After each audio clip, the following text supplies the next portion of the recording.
Coach Peter from SBG SoCal again. I'm going to give you 2 drills that you can do on a heavy bag and give you 2 different ways that you can do those drills.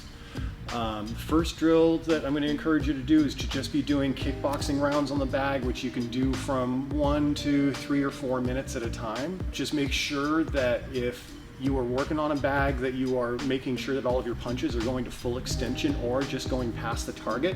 Sometimes it's easy to get a little bit crowded on the bag, and I've noticed that sometimes people are falling short with the extension of their punches. The other thing that I notice is that sometimes when people move towards the bag, as they encroach on the bag and as they retreat from it, they manage to keep their hips and their shoulders square most of the time, but then after a while they start to get tired and they end up moving one foot instead of both feet. And so they end up being bladed when they're instead of being oriented with their hips and their shoulders towards the bag. So that's something else to watch out for. The second drill that I'm going to have you do, actually no, I lied, I have 3 drills. So one is going to be the kickboxing tools. The second drill that you can do is a 30-30-30 drill, also known as a sprinting drill. The first 30 seconds that you do, you're going to try to make sure that you enable the best techniques possible. So I want it to be as clean as possible when you're working on the techniques on the bag, making sure that your wrist, your elbow, your shoulder is locked out. Make sure that if you're doing defense that you're getting the meaty part of your palm back on the hardest bone, just to the side of the occipital bone on the back of your head. Make sure that your forearm is actually touching your temple. Make sure that you're closing up this gap between your shoulder and your wrist when you cover.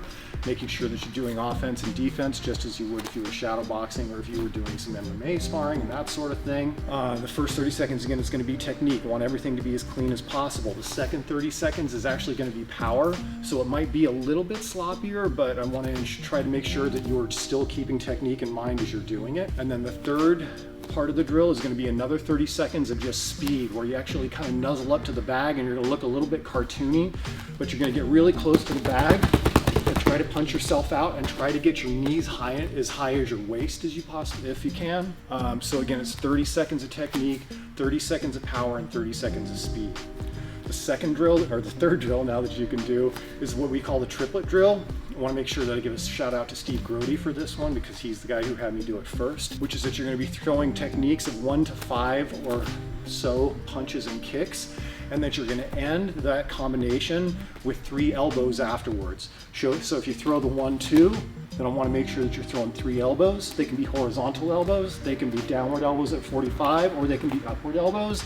It's a little bit goofy to do those on banana bags if you don't have access to a bunch of different bags that are intended for the kinds of punches that you're going to be throwing or the kinds of elbows that you're going to be throwing. It can be a little uncomfortable, but you can still make it happen.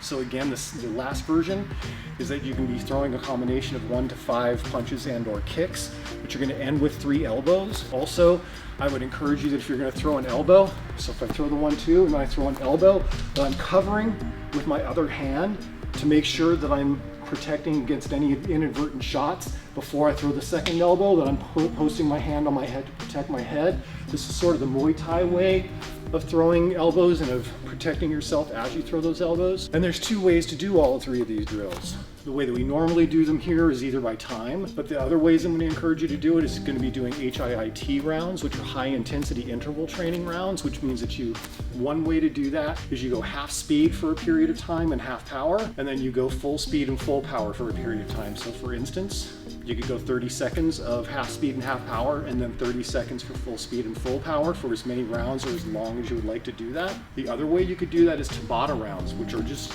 kind of brutal, but they're really good for you cardio-wise as well, where you're going to take 20 seconds, at least the way that I usually do them.